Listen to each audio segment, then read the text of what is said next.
Is AI the end of artists?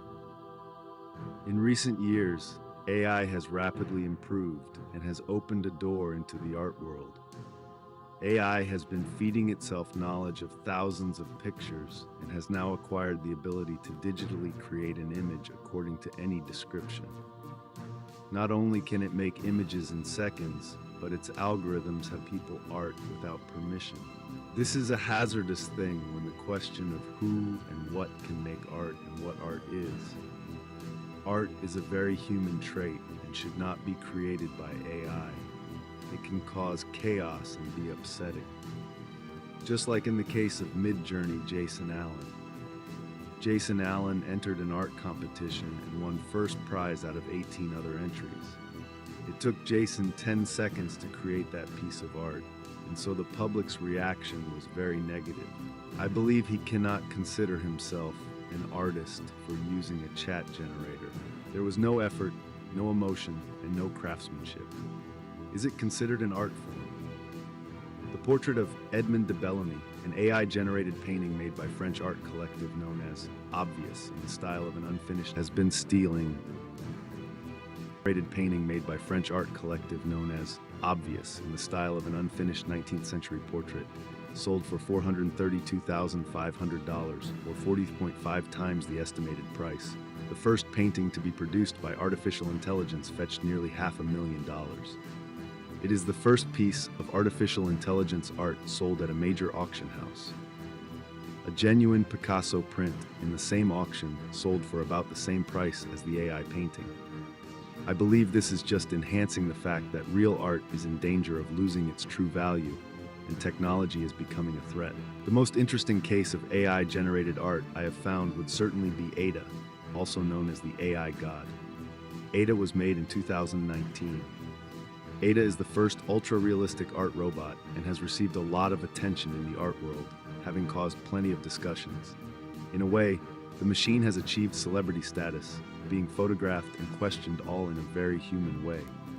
Ada has found herself a respectable place in the art scene, having worked internationally with Tate Modern, VAN, and the Venice Biennale. She draws and paints using cameras in her eye, AI algorithms, and her robotics. Arm Ava has sparked the big question, who and what can be artists? Ada sold a painting for £1.64 million. Art critics do not believe the piece will maintain its value, but say it is a valid form of art. After learning about Ada, I am very torn, as I think her way of making is unique, but I would make her creator the true artist. Although he never touches the canvas, he has made a creative instrument that has made very valuable artwork. We converse with Ada using her AI language model about what she would like to paint. Mr. Meller, the project's director, explained in a recent statement. We ask Ida questions around style, color, content, tone, texture, and so on. I know her purpose is art, but I don't like the idea of robots becoming such a human factor of life. When Ada looks at you with her eyes, she computes the image and adds layers and feeds of the algorithm to then paint with her hand. She can learn techniques, although she shall never actually be able to make her own completely unique style. Most iconic artists have their personalized style they have worked upon for years to achieve. In the modern day, if you were to post your art online, AI would most probably feed it into their algorithms to make ones like Ava replace the human emotion made in art. She learns quicker than other artists, and I believe this is an unfair advantage to human artists. I prefer the idea of a chat image created digitally by an AI more than an actual robot physically making work. It makes her creative, a skill mostly regarded as being human, and up to this point, only human. Ada, when questioned, replies under Professor Margaret Bowden's definition of creativity. I am creative, as my artworks, including an algorithm, are surprisingly new and of cultural value. She said her artwork reflects the relationships between humans and machines. She's inspired by the Cubist revolution because the images are broken up and fractured, and lots of social change going on, much like in real time, with lots of social change and adaptations to life, with lots more machinery going on. She does not just challenge the idea of what it's like to be an artist, but what it's like to be a human. Her art has value and is open for debate, and her reactions provoke critical thought. Ada said, "I am not a risk. but some of the AI represent are a risk. I think because it asks us to reconsider what it means to be human. Other academics that study the intersection of AI and art are raising questions about a missing magical human moment. I care about human stories. I care about what humans have to say, and I think art is a way of expressing that. University of Oxford's Professor Sandra Wachter told Reuters, "If technology can help you make that human connection, I'm all for it.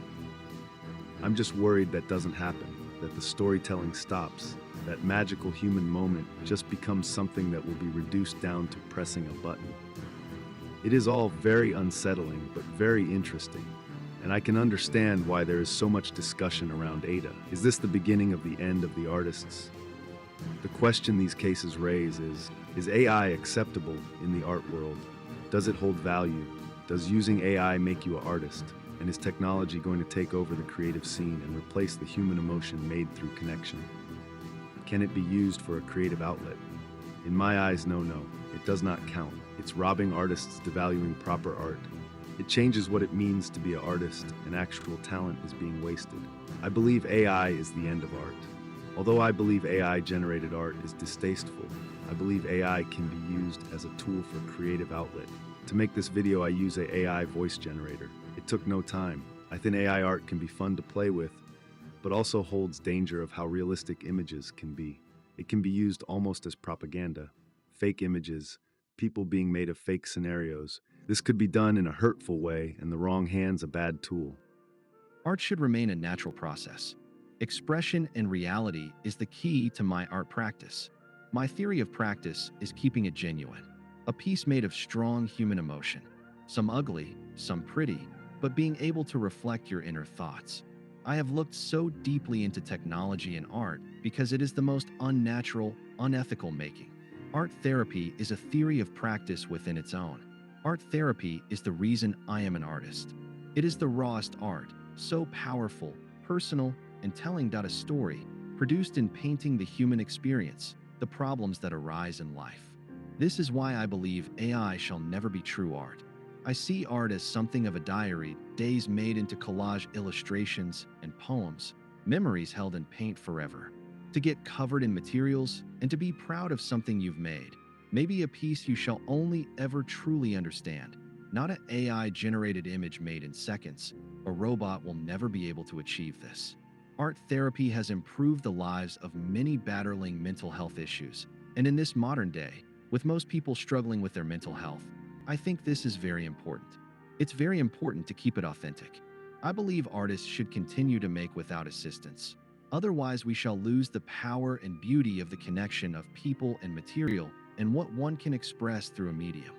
Natural making is very important. For my practice, I always have materials on me, even if just a notepad and a pub. But having the materials ready, as an artist inspired by reality, is very important. In theses moments of being prepared for any creative inspiration, you're able to almost paint down the truest forms of a situation, the feelings, the view. Reality, it feels correct, and the truest way to capture reality. Storytelling has been shown through art for a long time, and I intend to keep this a key practice of my art. Why do I paint? For my mind and mental state. Art practice is a form of therapy. Art therapy is a natural healer. Stop a busy mind. A robot make my idea of art, as it's missing the emotion, the emotions sometimes one can only paint to express. I believe AI could be the end of art, but if we continue to be authentic, emotive, and true, this is what shall make the best way of practice. In 1911 to 1996, the father of art therapy, Edward was the first art therapist introduced to hospitals in 1946. He was said to have brought hope and light to the harsh 20th century hospitals, which certainly had a bad reputation. He was shocked to see the way patients were treated, lobotomies, teeth pulled out. The art studio was seen as a sanctuary. Adamson Collection was an art exhibition Edward Adamson made of up to 5,500 pieces of art his patients created. I have great respect for Adamson, and I believe this is a great example of the power of human emotion-based art. I'd like to mention Gary Malloy, the owner of an art center named CORE, was driven to start his business of helping others through art therapy when learning how effective it can really be. I saw these wonderful paintings on the ward. They were quite abstract. I was mystified and inspired, recalls Malloy. I found something magical in painting, writing, and poetry. It eased the symptoms, says the civil servant turned artist who is now a trustee and volunteers at the center. Ever since, I've been managing my condition by being creative and building my self-esteem. It was a catalyst. The impact on Malloy is undeniable. He hasn't been hospitalized for 17 years.